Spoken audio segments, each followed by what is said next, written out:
ও আয়েশা 6 বছর বয়স তখন আমার আম্মা জানো দুনিয়া থেকে চলে গেছেন। আমার এমন দুঃখের দিন, জমিনে আসছি, মক্কার মানুষ আমার চারদিকে দুশ্মন।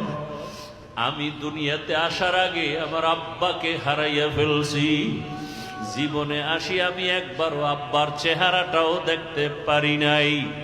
আমার আব্বাকে আমি আব্বা বলে ডাক দিতেও পারি নাই। ও আয়েশা 6 বছর বয়স তখন আমার আম্মা জানো দুনিয়া থেকে চলে গেছেন। আমি এখন মা হারা বাবা হারা বড় এতিম অসহায়। 8 বছর যখন আমার বয়স, আমার দাদা আব্দুল মুত্তালিবও চলে গেছেন। এখন আমার আপন বলতে কেউ নাই। আমার দাদা বিদায় বেলা চাচা আবু তালিবের হাতে দিয়া বলছে, আমার নাতির যেন কোনো কষ্ট না হয়। দুনিয়াতে আসিয়া বাবারে দেখে নাই, মা কেউ হারাইয়া আমার নাতি আমার পাশে রাতের বেলা ঘুমাইতো। মাঝে মাঝে ঘুমের মধ্যে মা মা বলে চিল্লায় উঠত। আমি আদর করে এত দূর নিয়ে আসছি, আমার হায়াত বুঝি শেষ। ও আবু তালিব, আমার নাতির দেখাশোনা করিয়া রাখবি, কোনদিন আমার নাতি যেন কষ্ট না পায়। আম্মা জান আয়েশাকে নবী বলেন আর কাঁদেন, আয়েশা ওই সময় আমার আরবে চারদিকে দুশ্মন আর দুশ্মন।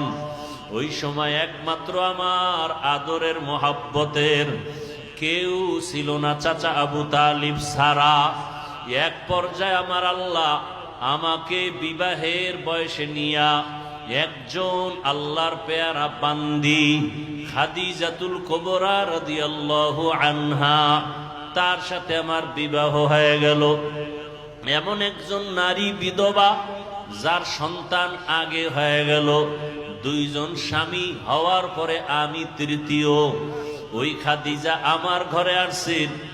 আমার এত অভাব ছিল, আমার ঘরে চুলায় আগুন জ্বলতো না, না খাইয়া কত কষ্ট করেছি।